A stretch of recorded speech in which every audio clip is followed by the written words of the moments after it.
Oi, eu sou Fabrício Valadão Batistoni e você está no podcast Irmãos.com. Vivemos dias conturbados. Guerras entre nações, crise financeira, crise política, crise moral.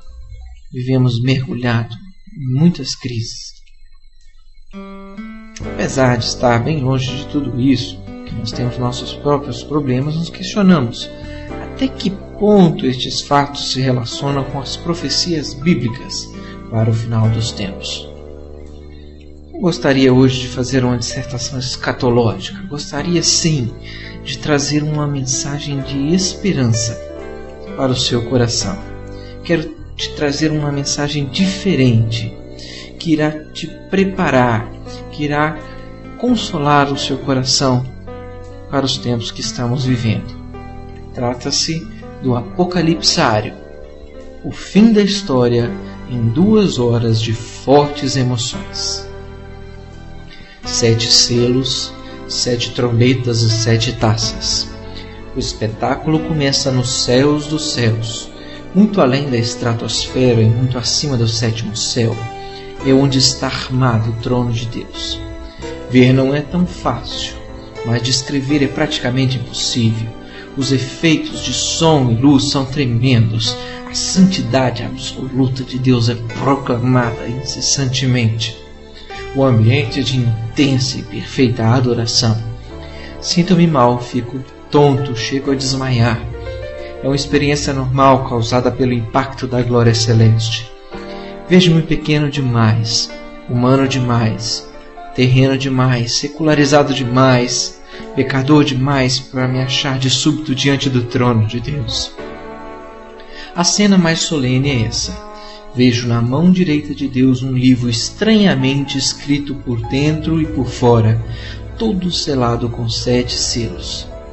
Nele estão encerrados os últimos acontecimentos, as últimas notícias, as últimas mudanças, os últimos tempos. Tudo em ordem, uma coisa atrás da outra. Fechados dentro do livro estão a plenitude e o fim da história. A cena lembra uma mulher com dores de parto sem conseguir dar à luz. É preciso que alguém desate os selos para soltar a história. Ela não pode ficar emperrada nesse ponto. Meus olhos percorrem o céu, a terra e debaixo da terra não encontram ninguém com a capacidade de abrir o livro. Começo a me afligir, entro em desespero, choro copiosamente, até que alguém bate em meus ombros e me diz o que lhe é óbvio. Pare de chorar. O leão da tribo de Judá, o rebento de Davi venceu. Ele é capaz de romper os selos e abrir o livro. Estas palavras me trazem profundo alívio. Então surge o próprio Jesus Cristo. Ele toma o livro da mão direita de Deus e começa a abrir selo por selo, um depois do outro, e a história vai se desenrolando em direção à consumação do século. O 7º selo é aberto e há no céu um silêncio de meia hora, que para mim parece uma eternidade. Então surgem 7 anjos que recebem 7 trombetas. Com o toque da 7ª trombeta, aparecem outros 7 anjos, dessa vez com 7 taças na mão. Nas taças estão os 7 últimos flagelos, e com eles se consome a cólera de Deus. Depois de toda essa sequência de algumas cenas intercaladas, rompem esplendidamente a restauração de todas as coisas, a volta ao Gênesis, a inauguração de novos céus e nova terra, e a passagem do tempo para a eternidade. Em 2 horas no Apocalipsário, tomo conhecimento das linhas mestras da escatologia cristã e dos admiráveis e insondáveis desígnios de Deus. Cenas de terror. Vejo cenas de terror no Apocalipsário. São tremendas situações de aperto para as quais parece não haver saída, de sofrimento que parece sem fim, de perigo do qual parece impossível escapar. Tudo, no entanto, é finalmente solucionado de modo espetacular. Vejo nessas cenas a realidade histórica, a luta continuada do bem contra o mal e do mal contra o bem, tanto no plano físico como no plano espiritual. Nada é encoberto, tudo é mostrado sob a ótica da sabedoria, da soberania e do poder de Deus. Numa dessas cenas de horror, vejo o inesperado, o impossível, o trágico. Uma besta surge do abismo, peleja contra 2 enviados de Deus e os mata. Experimenta uma sensação horrível, pois nada incomoda mais do que assistir à derrota depois de uma sequência de estrondosas vitórias. Penso que o quadro aponta para a teologia da morte de Deus. Fico indignado com a brutal alegria que toma conta de todas as nações da terra.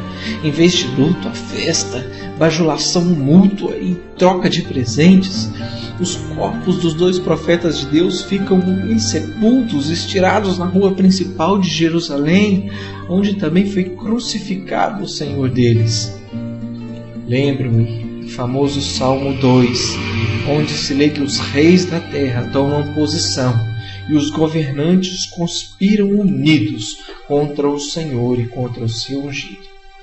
Também me vem à mente o que aconteceu com o próprio Jesus, depois da pública demonstração de tanto amor, depois de tantas curas, de tantas expulsões de demônios, de tantos milagres, de tanta fama, de tanta autoridade e de tantas provas inequívocas de que ele era o Filho de Deus.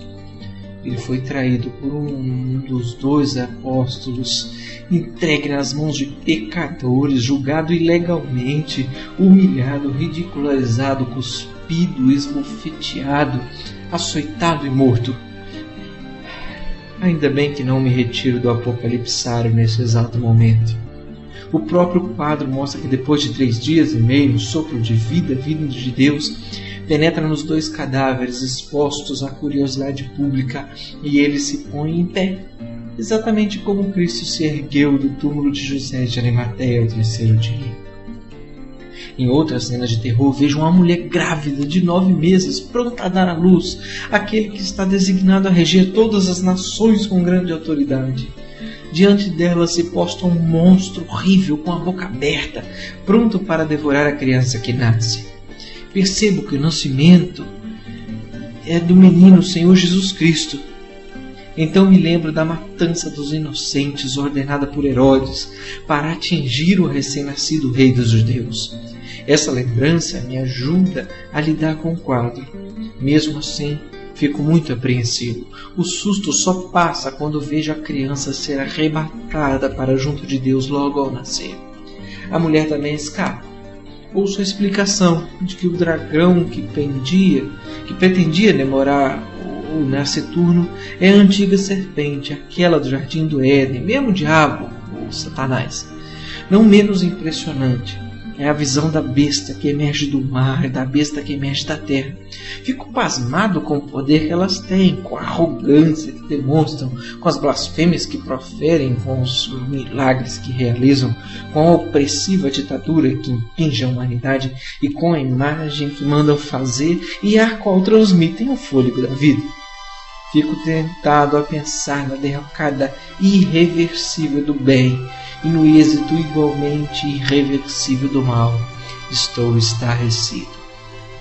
Mas o apocalipsário mostra-me a cena seguinte, de inigualável beleza. Vejo os vencedores das bestas em pé, com as harpas de Deus na mão. Eles estão entoando o cântico de Moisés e o cântico do Cordeiro.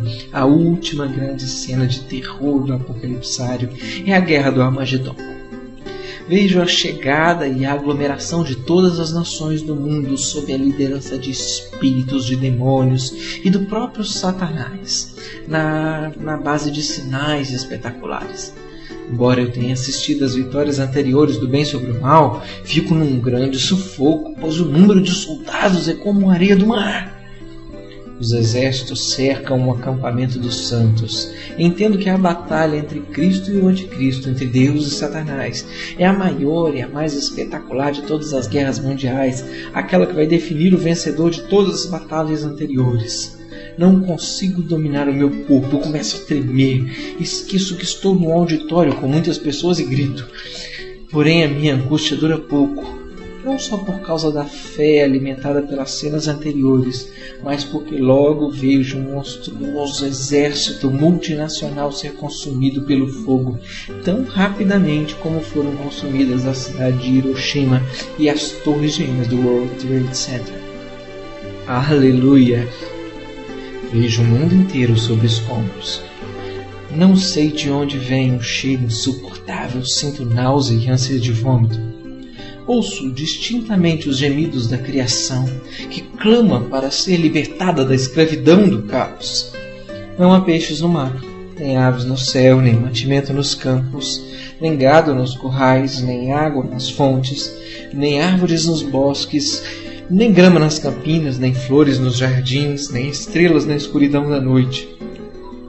Já não existe a camada de ozônio na abóbada celeste. As geleiras desapareceram e fizeram transbordar os oceanos, provocando a destruição das cidades litorâneas. O calor arrebentou os termômetros. A terra está outra vez sem forma e vazia. De repente ouço um som como de um vento impetuoso, mas o cheiro desaparece. A feiura desaparece, o lixo desaparece, a lama desaparece, o caos desaparece e a camada de ozônio é recomposta.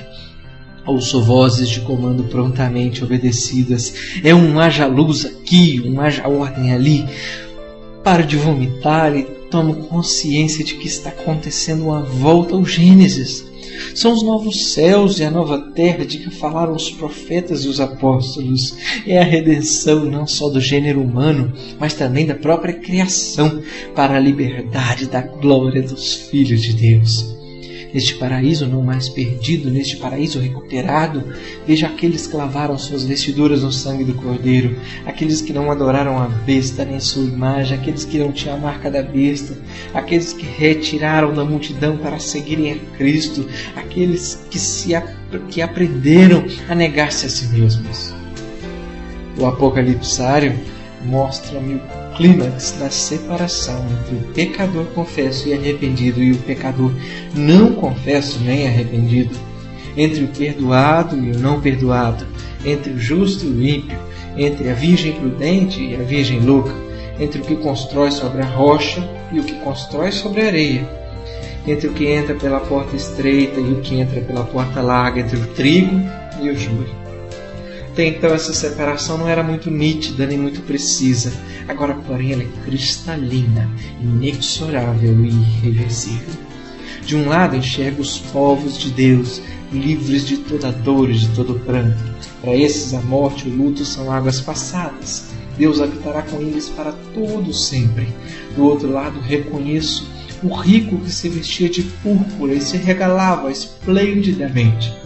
Os que voltaram à lama, a besta e o falso profeta, o anticristo e os espíritos enganadores, o próprio Satanás e todos os demais ímpios, todos estarão sob tormentos pelos séculos dos séculos. Ao som de uma tremenda fanfarra, assisto à cena em que Jesus, depois de haver destruído todo o principado, toda a potestade, todo o poder e até mesmo a morte, entrega o seu reino a Deus e Pai, e a Ele também se submete, para que Deus seja tudo em todos. Nesse exato momento, vejo todos os anjos e todos os remidos se colocarem em pé para cantar o emocionante Aleluia do oratório O Messias, de Georg Friedrich Händel, composto exatamente há 250 anos. Eu também, e todos os que estão comigo no Apocalipsário, colocamos-nos em pé quando o coro começa a cantar essa parte. O reino desse mundo se tornou do nosso Senhor e do seu Cristo, e Ele reinará para todo sempre. Amém. Este foi o segundo programa do podcast Irmãos.com, que contou com a participação de Fabrício Valadão Battistoni, autor da coluna O Segredo de Deus em Irmãos.com. Fique atento, pois a qualquer momento podemos produzir um novo programa para você ouvir em seu próprio computador. Até breve! Tchau!